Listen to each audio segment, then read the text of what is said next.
Bien-aimé de Café Évangile, appelant de nouveau la foule, Jésus lui disait « Écoutez-moi tous et comprenez bien. Rien de ce qui est extérieur à l'homme et qui entre en lui ne peut le rendre impur. Mais ce qui sort de l'homme, voilà ce qui rend l'homme impur. » Bien chers amis, qu'est-ce qui est en vous? Qu'y a-t-il dans votre cœur? L'évangile d'aujourd'hui se termine par une liste de vices qui viennent malheureusement de l'intérieur. Les mauvaises pensées, l'impudicité, le vol, le meurtre, l'adultère, la cupidité, la malice, la tromperie, l'envie, le blasphème, l'arrogance, la folie. Bien sûr, aucun de ces vices n'est souhaitable lorsqu'on les considère objectivement. Ils sont tous répugnants. Et pourtant, trop souvent, ce sont des péchés auxquels les gens sont confrontés régulièrement à un degré ou à un autre. Prenons l'exemple de la cupidité. Si l'on comprend bien, personne ne veut être connu comme quelqu'un de cupide. C'est un attribut honteux. Mais lorsque la cupidité n'est pas considérée comme telle, il est facile de tomber dans le piège de la vivre. Une personne avide désire une quantité excessive de ceci ou de cela. Plus d'argent, une meilleure maison, une plus belle voiture, des vacances plus luxueuses, etc.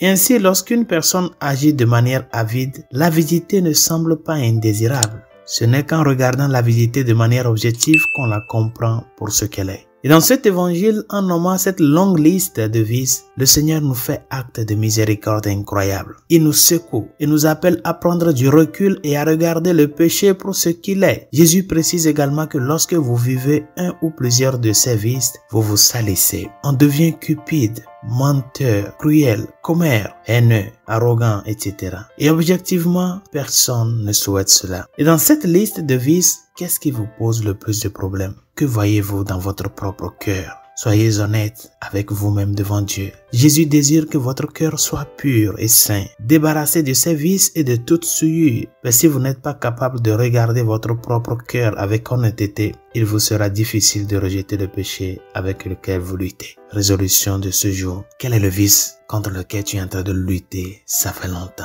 Peut-être c'est le commérage, la critique d'autrui, parler mal des gens, l'avarice, l'envie, l'orgueil. Qu'est-ce qui te prend plus la tête dans toutes ces vices-là? Ne baisse pas les bras dans la lutte quotidienne que tu mènes. Le Seigneur est à tes côtés. Et surtout, approche-toi constamment de lui dans le sacrement de la réconciliation. Et toutes les fois que tu reçois la grâce du pardon, c'est un de ces boulons-là qui te reste attaché. C'est un de ces boulons de cette vis-là qui tombe petit à petit. Demande-lui de t'aider et fais de ta part. Bonne journée. Dieu vous bénisse.